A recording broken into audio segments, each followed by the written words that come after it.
So we have light from a helium neon laser passing through a circular aperture, which is basically a pinhole. It's observed on a screen 4 meters behind the aperture, so the light's shining on the screen. The pattern from a circular aperture looks like a bullseye. So what you would see on the screen is you would see a bright circle, then a dark ring around it, and then another bright ring around that. The width of the central maximum is 2.5 centimeters. What is the diameter of the hole?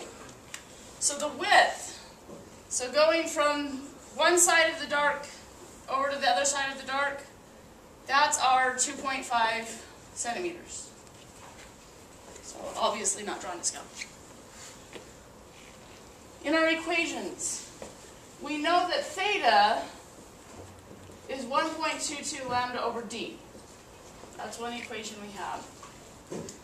And from the geometry of the problems we've been doing, we know that the tangent of theta is y over L. Because these angles, if you draw a line from your pinhole to the center of the circle, and then a line from the pinhole to the middle of the dark spot, that distance is only half of 2.5 centimeters. But this distance is 4 meters. So the angles that we're going to be dealing with are incredibly tiny.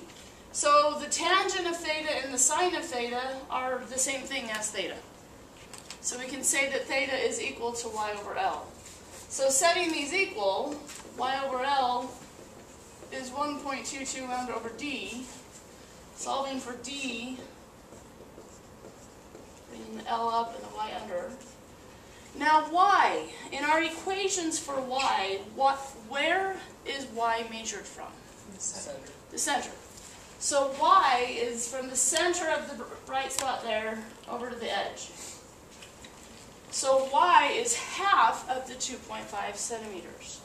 So we have 1.22, our wavelength 633 nanometers, so we need to put in 10 to the negative 9 for nano. L is 4 meters. Y is half of 0.025 meters. So plugging and chugging,